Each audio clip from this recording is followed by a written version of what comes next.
What if one day your house really needs cleaning, but an unexpected problem suddenly appears? The story begins when I took out the vacuum cleaner to use. As usual, I inserted the battery into the machine, but unexpectedly, the machine did not run. At that moment, I felt quite confused because the vacuum had always worked normally before, with no signs of malfunction. The first thing I thought of was that the battery itself might have a problem. So, I tried using another battery to replace it. But when I inserted it, a new issue arose. The battery did not fit into the socket. This made me suspect even more that there was a problem related to the battery or the battery slot of the machine. Step 1. Detailed inspection, removing and observing the battery. I couldn't let this situation drag on, so I decided to bring the vacuum to the workbench for a closer inspection. The first step was to remove the battery from the machine and observe it.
When I took it out, I noticed that the original battery looked normal.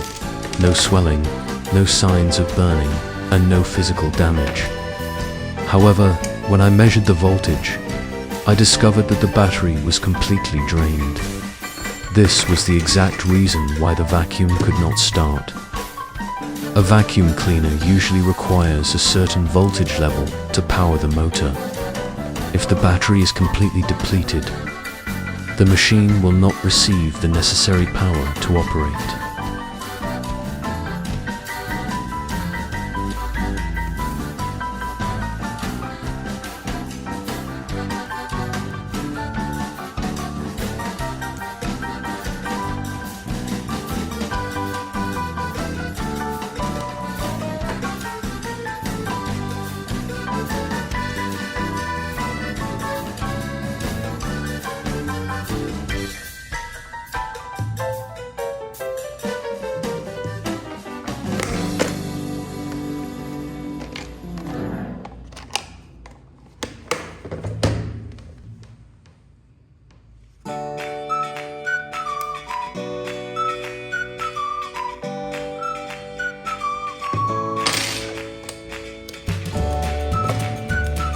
Step 2.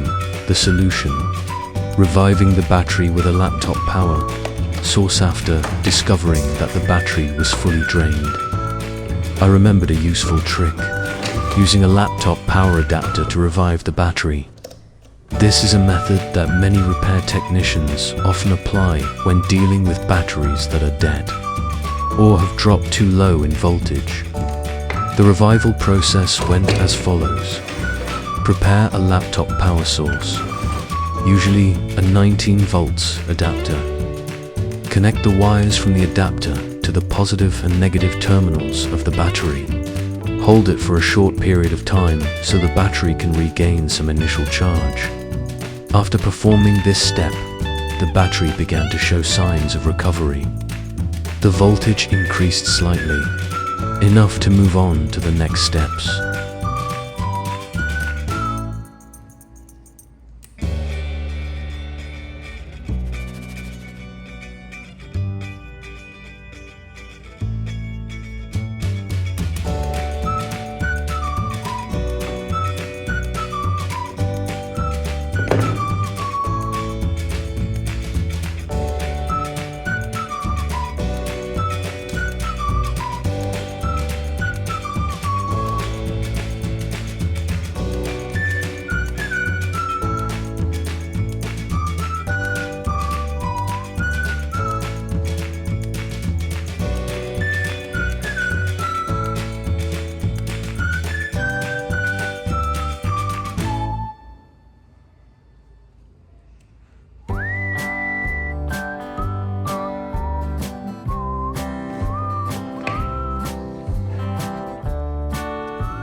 Step 3.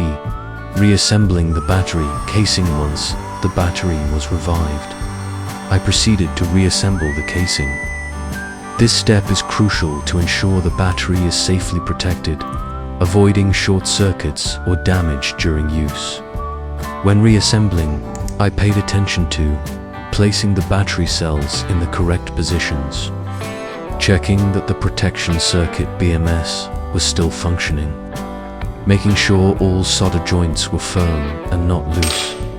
After completing this step, the battery was ready to be fully charged. Step 4. Charging the battery for 5 hours. I placed the battery into the charger and let it charge for 5 hours. This was the necessary amount of time for the battery to fully recover its capacity. During the charging process, I checked periodically to ensure the battery did not overheat, as that could be dangerous. After 5 hours, the battery was fully charged and ready to be tested again with the vacuum cleaner. Step 5. Installing the battery and testing the machine. Most important moment came when I inserted the battery back into the vacuum cleaner and pressed the power button. This time, the machine ran normally. The sound of the motor came to life, proving that the repair process was successful. The feeling at that moment was truly satisfying, because I had personally solved a problem that seemed complicated. It also proved that sometimes the issue doesn't lie in the main device, but simply in the power source, specifically the battery. Lessons learned from this experience. I drew several important lessons. Always check the battery before concluding that the machine is broken. If the battery is completely drained, you can use an external source to revive it. Charging must be long enough for the battery to fully recover. Regular battery maintenance will help extend the lifespan of the device. Why can't a fully drained battery be charged immediately? Many people wonder, why can't a completely drained battery be charged directly with a normal charger? The reason is that the battery's protection circuit usually cuts off the current when the voltage drops too low. This is designed to prevent the battery from being damaged or catching fire. Therefore, reviving the battery with an external source is like waking it up, bringing it back to the minimum voltage level so that the protection circuit allows normal charging again. So, we have gone through the entire process, from the vacuum cleaner not running, checking the battery, reviving it with a laptop adapter, charging it for 5 hours, and finally reinstalling it so the machine works normally again. I hope this story gives you more experience in facing similar situations. If you find this video helpful, don't forget to like, share, and subscribe to the Smart Tips channel to support me. Your support is the motivation for me to continue creating more useful and interesting content. Thank you, and see you again in the next videos.